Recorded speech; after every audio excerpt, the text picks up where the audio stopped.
Halo guys, jumpa lagi dengan saya. Hari ini saya mau belajar bikin pasta, fresh pasta dengan sausnya sekali. Ikuti ya. Mari lanjut. Dough is like this. You take the top, you fold it to the bottom, use your palm here, and you just push it like that. And you repeat like so. See? Pull, push, pull, push. So you knead the dough until you form the gluten, which I like to call the springiness of the dough. So you will know when the dough is ready. You will know when the dough is ready when it springs back. See? When I push my thumb inside, the dough is slowly coming back into shape. So that means the gluten is properly developed. Okay? Now you don't want to knead too much, because if you knead too much, it'll become too, tacky, like chewy, and a bit springy, which we don't want that. We're just looking for a nice gluten in the dough. Okay, one more time. See, I press the dough. It springs back ever so slightly. That's what we're looking for. So, put the dough in place. Done. You have your fresh pasta dough. Okay, so now we're going to start rolling out our dough. Now, you can use a pasta roller, the machine and the one that uses by hand, which is the easier way. But since I don't have it and I'm a bit poor right now, so what? Don't say that I don't have, Mama, I don't have it. Yeah, I also have no money. So we're gonna do it by the old-fashioned way, the hard way. So simple. Take your pasta dough, cut it into 4 pieces like so. Take one piece, flour a bit so it doesn't stick to your work surface. Alright? And you take your favorite beating stick, which is this. Beating stick. Rolling pin lah, no beating stick. Yeah, that's what I said. To be your bum. Yeah, a beating stick. So you add a bit of flour on the rolling pin. Alright? Take your dough and start working the dough. Now the goal here is to get the pasta as thin as possible and to start laminating the dough. Now what is laminating?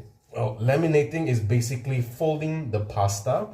Folding the pasta. Now the reason we do this is because, again, to develop that gluten. Now when you roll it, supposedly it adds more texture to the pasta and it adds more gluten to it. So as my job, roll the pasta as thin as you can, like so, and Won't stick on the thing, on the surface. No, so long as you dust your work surface with flour. Okay. Or every now and then put. Yes, every now and then. It's also good because the more flour you add, you can adjust the texture and the viscosity of the dough. So like if your dough is too soft and you want it to be a bit tacky, then you can add more flour when you knead the dough like this. So when you roll out the dough like this. So once it gets somewhere like this, then we can start to laminate our dough. So fold it like so. Now don't worry if it's not even. It will even out as we roll it. So laminate like this, then roll out like this. It's much easier if I had the machine. Can I have the machine for Christmas? Yeah. Can I have it now? That is the present. Can I have it now? Have it now? Yes, please. Yeah lah, wait lah. I am suffering right now. Now like what I bloop like that to come. Yeah. That one is count as Christmas present or birthday present. Can I have one for Christmas, one for birthday? So you want two? Yeah. Pandai kau. Memang pandai. Aduh, I will see. I will see how much first. Like that. Okay. Yalah, must have budget what, right? Okay lah. So roll out the dough until it is thin as possible. So if it's a bit out of shape like this, then yeah, don't worry. Just fold again. But it's nice looking. No. Just fold it until it is evenly shaped. Like how many layer you have to turn around afterwards? It doesn't matter. The reason why we laminate it, fold it, is again to develop that gluten and to even out the shape of the dough. If I use the machine, it'll be done by now. So at least you got the machine. Yeah, I'll buy. One day I'll buy one kit. Okay, so now we've already laminated a few times. Now we just roll out the dough until it is as thin as possible. So to try and keep it in shape, if you see this part here is a bit thin, work on this part and pull it from here.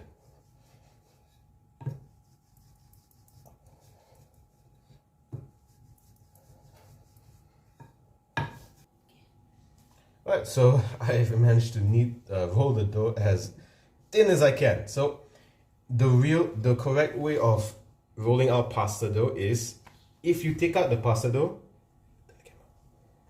So if you can see, you will know when your pasta dough is thin enough when you can see the shadow or the outline of your fingers. Don't put it too high. Can you see it? Yes. Yeah. All right. So. Transparent. Yeah, but this is not thin enough. Real pasta dough is very thin, paper thin. I know. So I'm this. sorry, I don't have that machine. Okay, learn from your mistakes. Yeah. Okay, so this will do for now. Alright. So now we're gonna cut our pasta dough. Again, if I had the machine, it would be done by now. Okay, so take a bit of flour, rub it on your beating stick. Okay. You got beating stick? Yeah, beating stick. Okay. So. Yeah, you get beaten with that last time. I didn't say, but you disturb. remember. Okay. People cook, you disturb. Because I'm hungry. Okay, so roll your dough onto the beating stick like this. Slowly roll. We don't want to we don't want the dough to stick together. So generously flour your dough like so.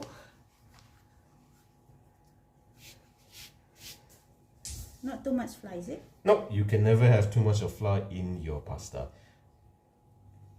So, roll your dough like so. One stick? One stick. We've generously floured our dough. Okay. So you will know when it's not sticking, when you can easily slide off your dough like so.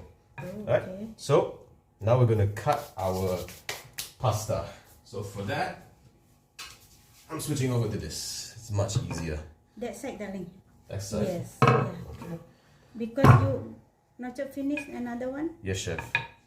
Okay, so. Not too far. Not too far. The camera cannot reach. Come here a bit. I know. Yes. Okay. So now, your work surface. Now we're gonna cut our pasta.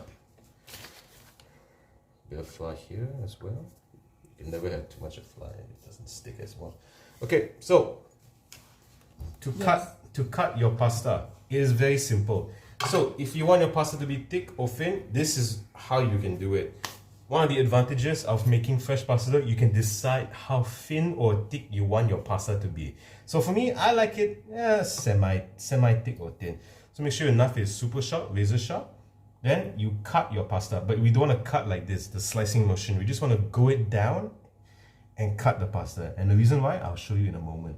So go down on the pasta, trim the sides for a while. We don't need those. You can save it for later. Okay. How big? It's up to you. It's up to you. If you want it thin, you can go thin. If you want it thin, go. If you want it thin, go ahead. That is like too thick. Too thick. Yeah, too thick. I like it like that, so I'm doing it like this. So yeah. Or is it not smaller than that? No. You can go smaller than this. I can show you. Little smaller than that, I think is. Okay, fine. So yeah. Okay, we go this size like that. Yes, that one nice. Like spaghetti size. The big one is what called? I can't remember, but if I'm not mistaken, the biggest pasta size is no, the biggest spaghetti. The biggest spaghetti, I can't remember. Is it Tangolini or Capellini? I forgot. Yeah, I think that. It's somewhere there. So we're just gonna slice our pasta like so. Again, if I had the machine. Please don't mention it again. Nope. So you get something like this. Yeah, the next one you will have the machine. What next one? The next one you cook for us. You contaminated. Stick? Okay, so yeah, again, you should always generously flour your pasta. Why? Because it will be something like this. Okay, but never mind. We can always untangle our pasta. So I will show you in a moment. Okay, I I help you. Okay. Otherwise, we'll waste this one afterwards when you stick it together. Okay. There you go. Okay. Put on there.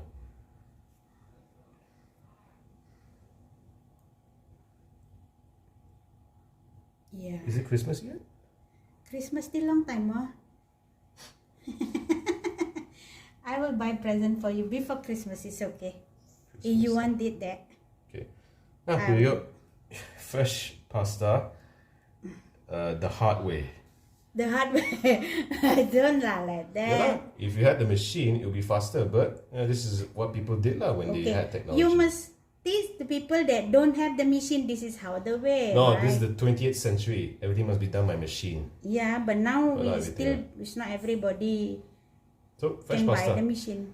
Now again, you can decide how thick or thin you want your pasta to be. Yeah. So if you want it thicker, go ahead. If you want thinner, go. It's up to you. Like Maybe so. the place that don't have the machine. Slice an onion. But normally I like to leave the roots intact because it keeps the onion intact. So let's start with my favorite way of slicing an onion. It's called cisolé. So you take a knife, alright? Called what? Cisolé. It's a cisolé. It's a French term. So what it means is that it cuts the onion horizontally and vertically. I'll show you how. So onion like this, okay? Fingers like this so you don't chop off any of your digits, alright? Right, you just slice like this. You don't have to be too fine because we're going to turn it into a sauce anyway. So you do like so, okay? So slice like this, like this, like this, okay? So it should look something like this, okay? You cut horizontally and then you cut vertically. Okay. So the result is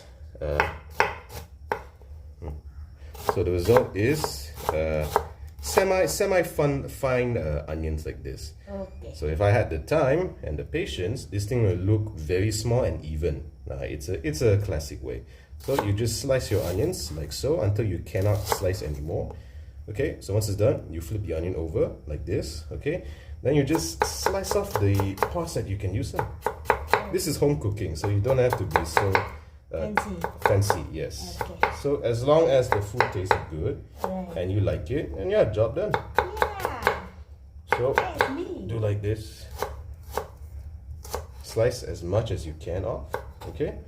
Also, the root actually just for you to hold. Yes, while because chopping. normally the root will be removed, and at the end it will be hard to chop because nothing is holding the onion. So Okay, you I try that. learned something.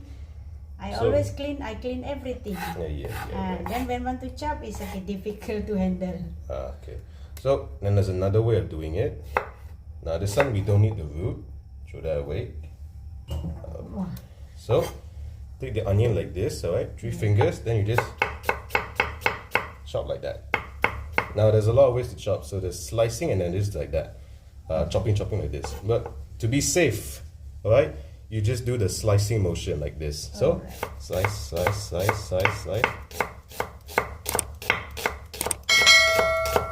that. See? Okay. So you get something like this. Yes. So when you reach the end here and you're not confident, alright, you just flip it over. Alright? It's best to be safe than to be sorry to use any of your fingers. And you just slice. Right? So the reason why I'm not doing this the same way is because at the end I'm going to blend the sauce to make it nice and smooth. So now we have our sliced onions, cisolé, and normal slice like this. So it doesn't matter the thickness because, like I said, we're going to blend it anyway. So put it to a bowl here, like so.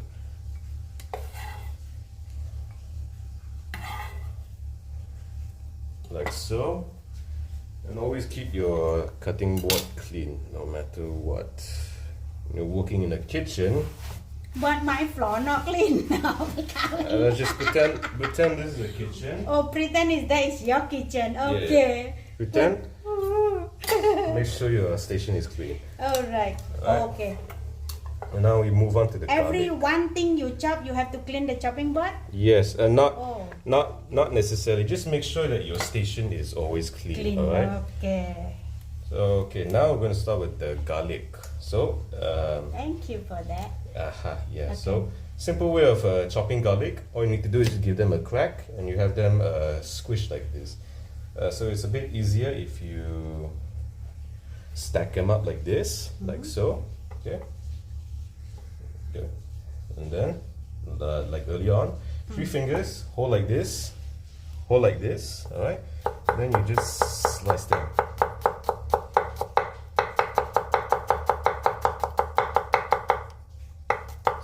Roughly chop them like this. Right? Now, the amount of ingredients used, it depends on you. Any other way other than that? What do you mean other ways? Like you want to dice the garlic Dice to make the it garlic? finer or this thing? Yes, there is a lot of way to cut vegetables. Okay. Like, for example, garlic. I can do it like this, or I can just do it like slicing it long like this. Alright. So it all depends on you. If you're comfortable with how you're cutting it like this, uncomfortable like this, then yeah, go for it. But if you don't feel comfortable of doing this, then do the safer way of just slicing it. Yeah. Okay? Okay, now we're gonna start with the tomatoes. So we don't want this. This is pretty much the attachment when they take off from the plant, from the vines. So to remove it, very simple. Cut your Cannot see. Okay. Cut your tomatoes in half, alright? So on the camera. Take your knife, just make a V shape, and remove the seeds. See? Zero wastage. See? Seed here. Not seed, the hard parts that we don't take. Take it out. Done. Okay? And we just slice our tomatoes in half. Just make it just like that. Yes. Now, normally I would remove the flesh, which is the the middle part, the jelly part here. But I like the flavors in here, so I'm just gonna leave it on. Yeah, I see sometimes on the chef that cook, they take out all the seed inside. Yeah, they take out the seeds inside. I can show you now if you want. So no, I mean that is what is it make it the different. The difference is in the flavor, the color, and the flavor of the sauce. Yes. If you leave the seeds inside, you're gonna end up with another layer of flavor, but sometimes people don't like it because it can be a little bit, how do you say, jellyish. And they also don't want the seeds. But I'm a not wastage guy, so I like to use everything I can. But I can show you how to do it, but you need to blanch the tomatoes first. Like if you want to take out the seeds, okay, first you just score the tomatoes like this, okay, across and whatever, okay. Then you just blanch the tomatoes for a few seconds until the skin slightly peels off from here. Then take it out. Then you peel the tomatoes. That's how they normally do. But I like to leave the skins on because it's more flavor. Okay. So same like before. Remove the core. I mean the hard parts. All right. See, this one doesn't have anything, so I'm gonna do it. Then you just slice it, roughly slice the tomatoes, however you're size going to you want. blend right after that one. Yes, I'm going to blend it. So it doesn't matter about the size because it doesn't matter. Like, I'm going to blend it. So no one is going to see the size. If you're serving tomatoes like this, then yeah, you might want to make it the same size, as equal as possible. That one? Your cherry tomatoes, must have cherry tomato? No, not necessary. You can use any tomatoes you want. You can use sun-dried, cherry, normal. It's up to you.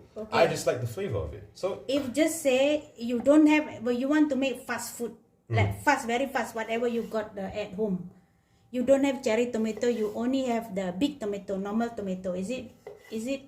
Yes, you can use that, but like I said, the flavor, there will not be deep flavors in it. The reason why I'm using cherry tomatoes is because it has a much sweeter and stronger flavor than a regular tomato, which is true. So I might as well use the cherry tomatoes. It gives me more flavor in my sauce. But if you don't have it, you can always use tomato puree or tomato paste.